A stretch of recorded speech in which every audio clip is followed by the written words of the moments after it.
வணக்கம். திருப்பூர் மாவட்டம் பல்லடத்தில் விற்பனைக்காக பதுக்கி வைத்திருந்த 800 போதை மாத்திரைகள் பறிமுதல். 3 பேரை கைது செய்து மங்களம் போலீசார் நடவடிக்கை.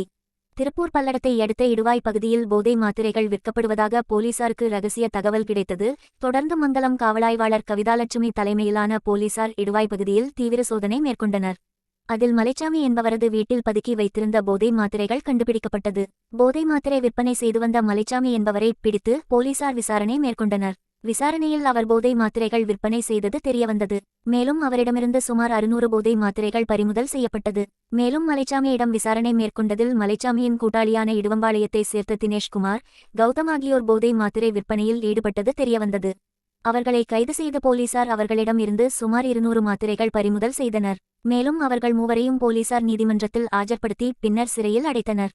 நேர்மைவாதம் செய்திகளுக்காக செய்தியாளர் வடிவேல்.